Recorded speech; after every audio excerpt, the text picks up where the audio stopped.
Mapagpalang araw mga kataba. Yan. Meron akong konting niluluto dito para sa anak ko.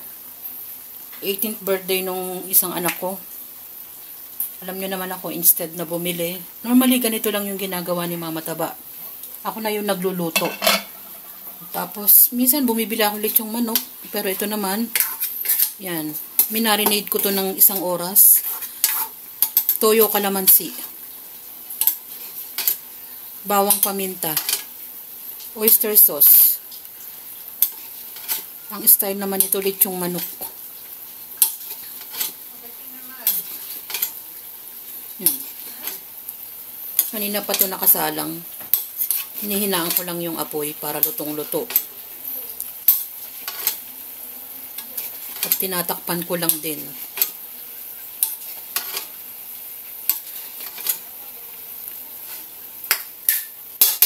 Tapos, dito naman, meron ako ditong pampansit.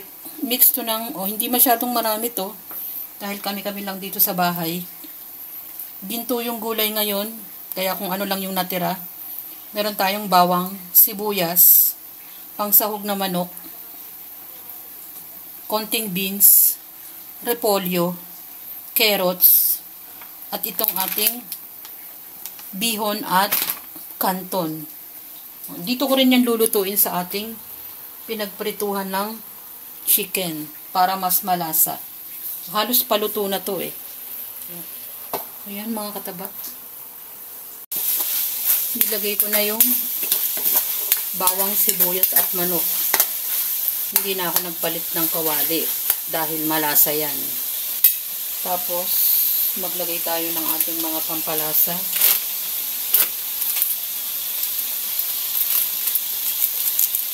Paminta, konting ajinomoto, oyster sauce,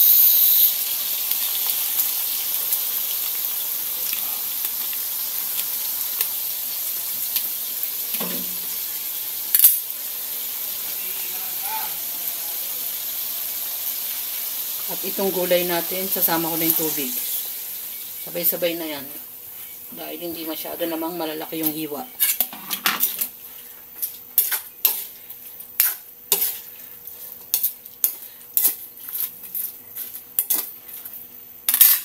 Toyo.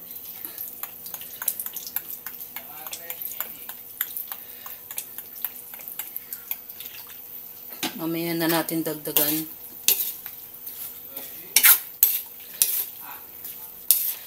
Haluin natin. Lambutin lang natin yung gulay. Sineperate ko yung gulay kasi ipang iibabaw natin yan. Naglagay ako ng konting tubig at konting toyo. Lagay na natin yung ating bihon.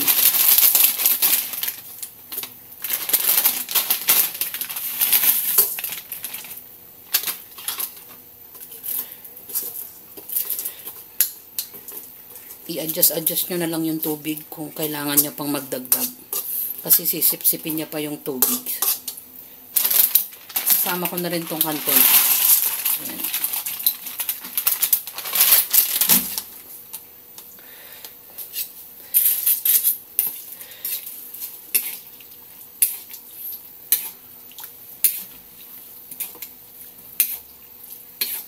Ayan.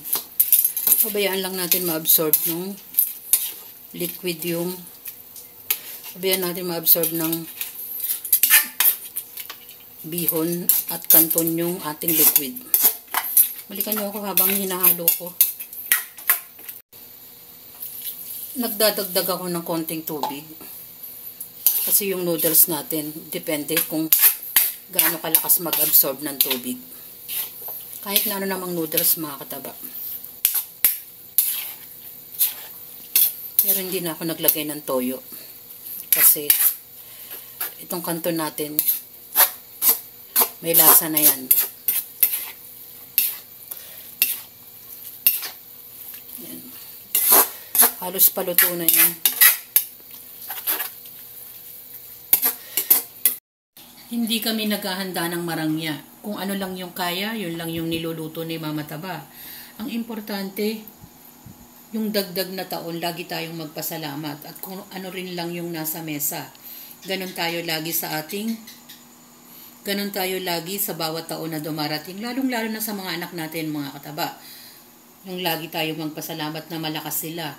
At makamtan pa nila yung mga gusto nila na maging mabuti silang tao. Yan yung simpleng birthday ng aking anak na si Andre. At simple din lang yung niluto ni Mama Taba. 2 putahe lang at simpleng cake. Enjoy, kumain at maging masaya. Maraming salamat sa dagdag na taon. At mag-ingat kayo. Bye mga kataba!